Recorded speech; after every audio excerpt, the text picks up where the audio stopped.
Hello and welcome to Our Ventura TV. My name is MB Hanrahan, and today I am very happy to be the host to Craig Rosen. He is the Director of Development of the Ventura County Arts Council, and that's what we're going to be talking about today. Hi, Craig. Hi, MB. Thank you. Yeah. Okay, so Ventura County Arts Council, countywide, and when did it start? Well, it started just about 20 years ago. We're celebrating our 20-year anniversary, and Margaret Travers has been at the helm for the whole time. Wow. Pretty impressive.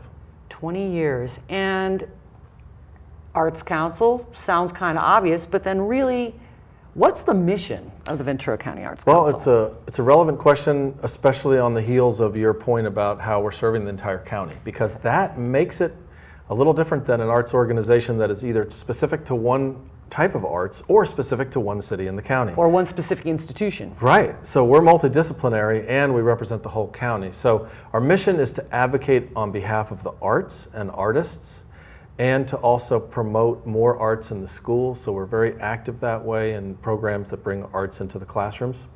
And also to bring arts to communities that are underserved. We really embrace that as well. And it's nonprofit. It is a nonprofit. Okay, so focusing on education, sometimes, well, we all know that there may be an art department in a school, but arts education seems to be continually cut back. How specifically and how do they, the Arts Council, bring arts education into classrooms? Well, so we took over a program that was run by the Ventura County Office of Education called Artists in the Classroom. And it's an 8-week residency program. An art teacher, again, multidisciplinary, goes into a school. It's primarily K through 8 schools, but it's any school in the county. And they do an 8-week residency. The cost is $550 for those 8 weeks. And in addition to that is paid for by? Well, so the schools often pay for it, okay. But we've also gotten some grants to work with some Title I schools and to be able to defray some of the costs or even pay for an entire residency. Wow, okay.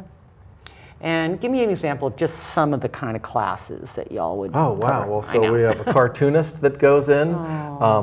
We recently have fiscally sponsored a young woman who works with ballroom dance and kids, and it is the cutest thing to see these kids dancing together, pairing up. We have many different kinds of visual artists, and there's even some theater. Alina Sanal does some really wonderful theater and dance, so it's pretty varied. It's kind of obvious, but when we say arts, we mean the fine arts and music and spoken word and theater, and it sounds like dance. Well, yes, and thank you for bringing up spoken word. Fernando Salinas, one of our poets, has been doing some work at one of the schools in Hueneme. And yeah, performing arts is even something that the Hueneme School District decided to allocate a little bit of funding for, Wow. separate from the fine arts, recognizing that getting kids in front of people, is an important skill. So it's writing and performance. Yeah, it could be theater, it could be dance, it could be spoken word. Are the poetry, maybe I'm jumping a little ahead because I know there's this whole poetry out loud component. I don't know whether I should get into that. But we can get into it. It's writing and it's performing out loud. Is the poetry component separate from the arts in the classrooms, or is it combined in such a way? So in fact, it's a separate program. Okay. And it's true that it's also students, and it's also part of the mission of education with the arts. It was actually started by Dana Goya when he was the head of the National Endowment for the Arts, and then he became the California Poet Laureate. Okay. And along with the Poetry Foundation, the NEA started Poetry Out Loud as a way to try to reinvigorate students' reading of the classics and the written word and the spoken word. Existing poems. Yes, existing poems. And that's what a lot of young people will ask. They're like, can I do my own poem? Right. And so we have some separate poetry workshops for that. Okay. But so Poetry Out Loud, it's for high schools. Any high school all over the country. In fact, even the high school in Juvenile Hall can participate. We work with them extensively. And so they memorize 2 poems. Okay. And then if they win their county, so this is the individual schools hold contests, and then there's a county contest that we sponsor and hold. And the winner of the county has to have 3 poems memorized, and one has to be Wow. from a previous century. So, Wow. yeah. Okay, so some people may have seen occasionally, if they go to the seat of our county government, the government center, artwork in the atrium. How does that artwork get there? And Another program. Yes, thank you. So that's the Atrium Gallery, and it was started by one of our board members, Todd Collard, who himself was a county planner. And is an artist as well. And is an artist, thank you, a sculptor. And a good former one. mayor, I think, and a former council person, too. Well, now you have more background there than I do, but I know that he spent his career and retired there as a planner. Yep. And so he thought, let's get some art up on the walls, and it's really good for the employees and it's good for the public. A lot of people pass through that space. And then there's even a county employee art show that happens. We do get some funding to put that on, and then it's 2 of the floors, so there's 3 floors there, 3 floors of artwork. 2 of the floors are primarily a juried show where local artists, submit work based on a theme that Todd's usually the one that comes up with the theme, although the program was recently taken over by Pete Eipel, so he'll be doing some of that now. And then prizes are given out. And then the 3rd floor generally is for like a guest curator, or we might curate a show. And in that case, it's an attempt to try to partner with organizations in the county. So we did partner with MyCop, which represents the Mixteco. We partnered with Kindling Studios, which works with disabled artists. We had the Artists Guild of Fillmore. So it's really nice to be able to expose some of these smaller groups, especially from some of the farther away parts of the county. Countywide. Countywide. When I have gone to the mall, and full disclosure, I have participated in the arts collective that is in the mall, 2nd floor, and it's basically, here you are in our Pacific View Mall, you're walking around, and there's an art studio. So tell me how did you guys get in there, and what is the Ventura County Arts Council doing in the mall? What are we doing there? Hidden in the corner next to Sears. Yes. And you are very modest, but you actually helped inspire a really important project there that was for the Dia de los Muertos celebration, and came through a grant that you collaborated with Margaret on, and I'm just going to say thank you for that. So the way that space came about is the mall had a few spaces that weren't being filled, weren't being rented out, and that never looks good.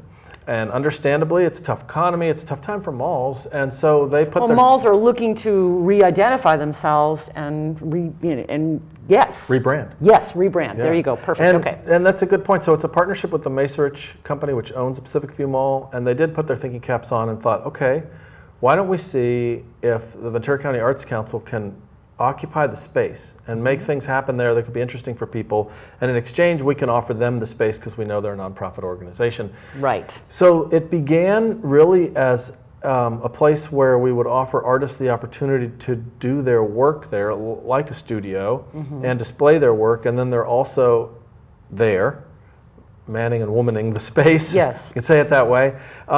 That's been also a challenge, because there's a number of hours in the day that the mall is open. So we're now looking at how we can do things like the grant project you put together, and I've written another one for that very grant strain to do some work with Kindling Studios again, who we did a show for at the Atrium Gallery. And we're looking at other ways to maybe put shows in there that aren't just for individual artists, but for artists who are part of a group. Or a bigger organization. Yeah, or maybe the work that we do with behavioral health. Showing off what has been done. We'll talk about that.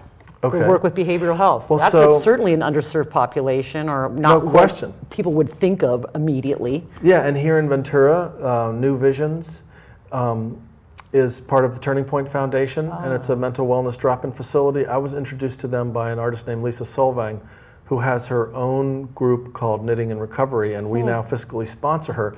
She works with a number of women who are in recovery from various things, whether it's domestic violence or homelessness, drug addiction, and she works with New Visions, people suffering from mental illness. So I've started teaching poetry over there. That's one of the other things that I do, and it's been great. And they are an organization that is connected to behavioral health, received some funding from them, and so we're looking at other ways to expand our arts programming in the field of behavioral health, like we have the relationship with the probation agency. Well, people are used to seeing, art shows from artists. Yeah. And it seems like showcasing the work of these different populations will be as much a boost for the artists as to awaken the general public to the creativity that's in all these different groups, that if given the attention, given a professional person to work with, given some money for appropriate supplies, and to, you know, pay these professionals what they're worth to come in, that it's kind of a consciousness raising process all around.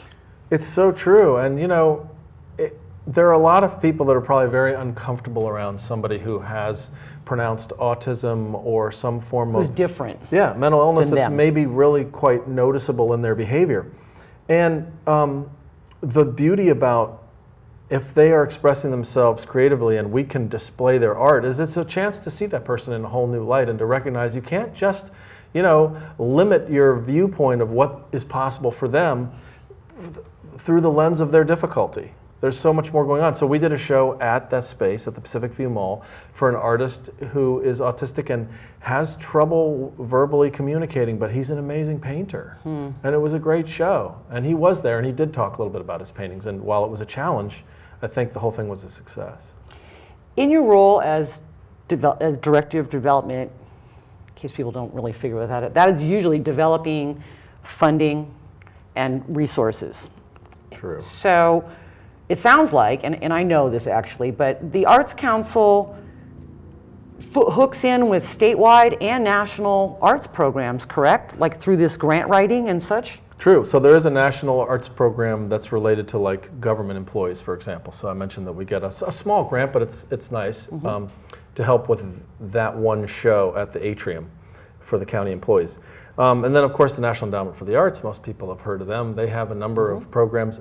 We did apply for one in partnership with Tracy Hudak, who has an organization called Creativity Works that she formed. Her background's in theater, and she does a lot of work on the creative economy. And while we didn't get that grant, we're still looking at other opportunities from the NEA. Right. There's even a foundation on the East Coast that we got a small grant for when we were doing a photography show that was focused on the Mixteco community and the field workers here in the county. So yeah, we pull from the state, California Arts Council? Yes, they're kind of like our parents. Yeah, okay. And we get a lot of funding from them, and they're a great partner. But it's great to get the money, but also it's putting Ventura County on par with other bigger cities or bigger organizations as that our projects, your projects, are worthy of recognition and funding, which is brilliant. I mean, people just think, I got to get this money, but anyone who gets that funding, it also is showing off the talent of our county, and the strength of our art organizations to pull it all together. Can I brag for a sec? Well, so the California Arts Council is the umbrella organization for all of the county arts organizations. Many of them are nonprofit like we are. Okay. Just about every county has one. Some of the remote counties haven't been able to put it together. It's tough to get arts funding, as we know. Although, if you're in Los Angeles or San Francisco, it's not as tough. Some of those organizations that are county for the arts have considerable budgets, and we don't. But everybody gets ranked, and for the first time this year, we got the highest ranking that you can get, on par with counties in San Francisco and Los Angeles. And as small as we are, I feel like it was a really impressive accomplishment. And it speaks to all of us, the board who is so dedicated, Margaret Travers, our executive director, who's been doing this, as I say, for 20 years, the work I've been doing in development, which is paying off. So we're really happy. And then, of course, the artists and the county agencies, we have great partnerships. I find the county to be so supportive of what we're trying to do, and the funding question is just always at the forefront of a development person's mind, but it's just tricky in general. There's a lot of nonprofits that are struggling, and our challenges make us stronger. True. I can obviously see that we're going to have to come back and continue this discussion about what our Ventura County Arts Council does. And to get in touch with them, www.vcartscouncil.org and 805-658-2213. Craig, thank you so much. And thank you for watching. This has been Our Ventura TV. I'm MB Hanrahan, and I'll catch you next time.